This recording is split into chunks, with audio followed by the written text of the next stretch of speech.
Welcome to SharePoint 2013 Permissions. This is Administrator Training, and I'm Trainer Lori. What are permissions? Creating and maintaining user lists and permissions, managing access to a site, page, or app, and breaking and inheriting permission. First, let's look at some best practices, and these come from SharePoint itself. Have subsites inherit permissions from your team site.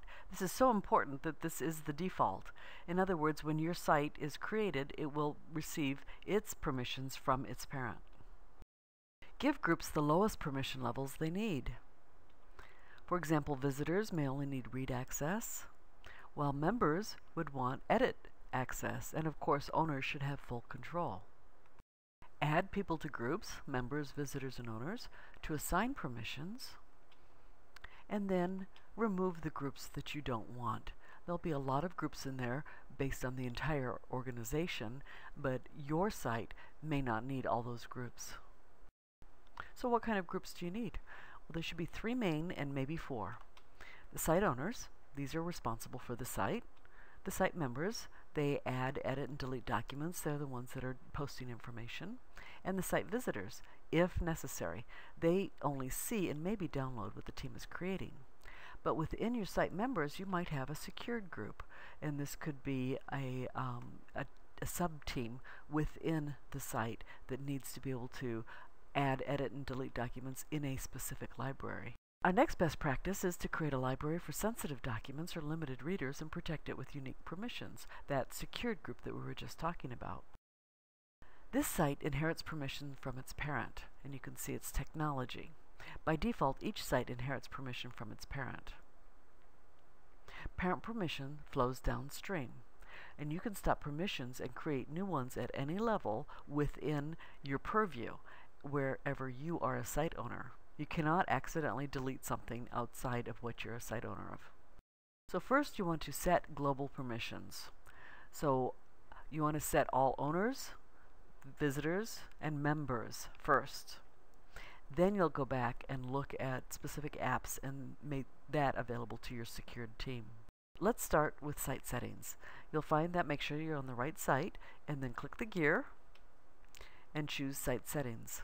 Then click Site Permissions. And it will say this website inherits permissions from its parent, in this case technology. We want to stop inheriting permissions. When you stop inheriting permissions, it changes to this website has unique permissions. Now it's exactly the same as it was just a couple of minutes ago, but now it is able to be changed. Also, if the parent changes its groups, this will not change. It will not be affected by those changes. Now we want to create a group. Click Create a Group, give it a name, choose the right answers that you want, and make sure that you have membership requests sent to your email address, and then click Create. Now you have a new group with only one member, you. So we want to add new members. As you start typing, the names will appear right out of Active Directory. Then it will ask, what permission level would you like this group member to have? Our site owners should have full control. Site members, edit control. And site visitors, you can choose if you want them to have read or view only. Read can download documents, view only cannot. And then click Create. Later, when somebody joins the group and you want to add them to the group, all you have to do is share.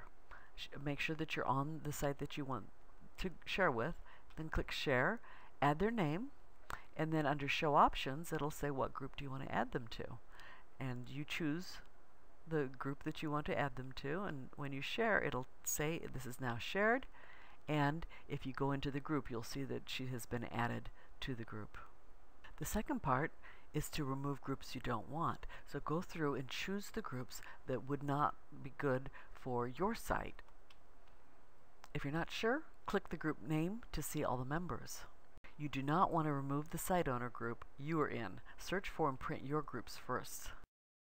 To check permissions, click Check Permissions, type in your name or the person that you want to check, and then say Check Now, and it will show what the permissions are. There are certain predefined groups that are needed to access all the sites for portal management, so make sure that you don't delete those groups. Also, visitors group allows everyone at your company to read your content. So make sure that you keep your visitors group if you have one.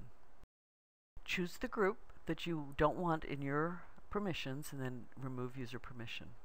It'll ask you, are you sure you want to? Now remember, this does not delete the group, just the permissions in this library or from this site.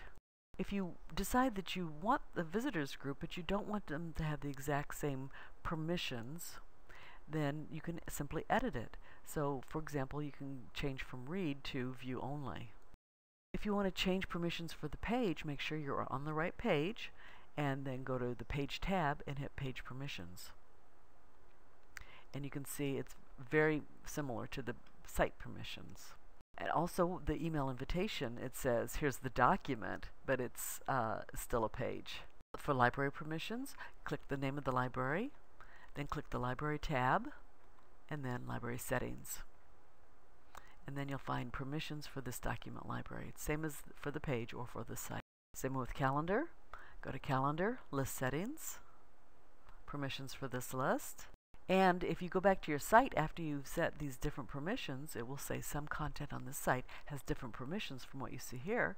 Click to show these items. If you decide that it's too confusing and you want to start all over again, just click delete unique permissions. It goes back to the parent permissions.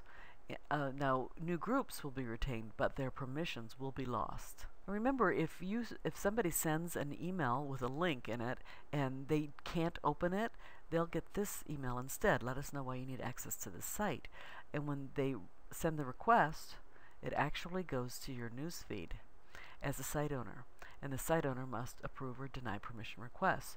If you don't read your newsfeed very often, if you're afraid you might miss some, then you'll want to go into Permissions, Access Request Settings, and put in your email address and click OK. And here are the 6 steps in order. That's all for this time. Thanks for joining us, and we'll see you next time.